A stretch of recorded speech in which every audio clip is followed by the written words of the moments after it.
Kalu was alone, his money gone in a small flat that had rent due. He had no community, no phone credit to call his sister. He lay on the stale bed, too ill to seek work. His mind drifted, back to the children's laughter under the neem tree, to Amaka's quiet strength. He hated himself. He reached for his old phone, the one he'd left on the charger in Enugu months ago. He had no battery, but he borrowed someone's charger, and after days, phone came alive. He stared at Amaka's number. Finally, trembling, he pressed call. She answered, "Hello." He said nothing at first. Tears sprung in his throat. I'm sick," he whispered. He heard her inhale. "I'll come," she said. When Amaka arrived 2 days later, she came with the children. They looked older, wary smiles, a protective distance. Still, she helped him to the car. She brought food, clean clothes. She organized his medications. She paid rent on a small guest room in her home. In the weeks that followed, Kalu's health stabilized. He took his medicine, regained some strength. But the emotional wounds, his wounds, were deeper. He watched his children play quietly by the door, shadows of fear in their eyes. He sat at the table when Amaka served rice and stew. He said, "I'm sorry, not just to her, but to each child. For the confusion, the hurt, the abandonment, no excuses. No blaming Angel or the new life." He spoke of his selfishness, his pride, his cowardice. Amaka listened. She did not berate him. She was weary, cautious, but she said, "We're still your family." It was not said with love songs or tearful hospitality, but with hard-earned grace. She wouldn't unbreak the bridge, it had burned too badly. But she offered plank by plank to rebuild. He found modest work, repairing generators, occasional contract fixes. He used every penny for the medicine, for support, for slowly paying off rent and debts. Months passed.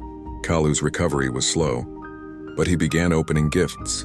A hand-painted card from his daughter, a cautious hug from a son, Amaka cooking lunch for him on weekdays, rice and stew. On Sundays, the children joined Kalu in church quietly.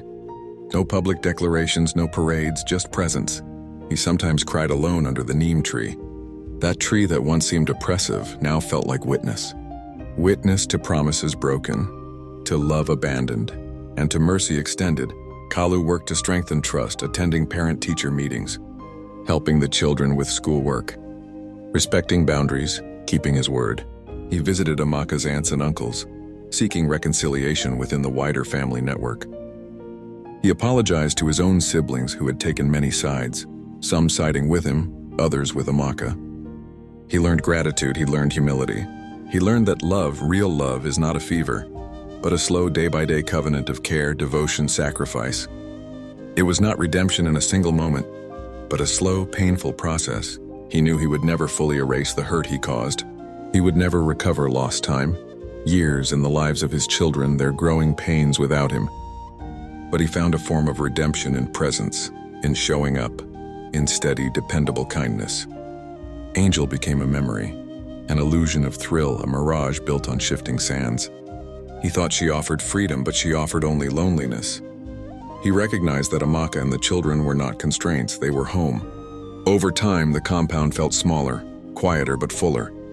Not with parties or flattery, but with ordinary love. When Kalu healed enough to walk under the sun again, he did so slowly. He raised his eyes to that neem tree, and at its roots he carved a small wooden cross, a reminder to himself that the tree bore witness to faith, failure, forgiveness. He placed it there behind the house so the children would ask. And when they did, he told them, "This is how far I stumbled, and how far I've been brought back." In the end, Kalu's story is not only about regret and what was abandoned. It is about what remains when illusions collapse. It is about how betrayal and illness exposed vulnerability, but also opened the door to mercy and reunion. Years later, when conversation turned to Angel, his children said, "Who's that?" with puzzled eyes.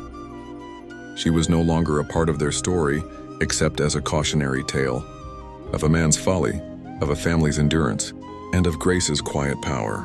Because in their hearts and in Kalu's, they learned that broken promises can be the soil in which humility, healing, and unearned kindness take root.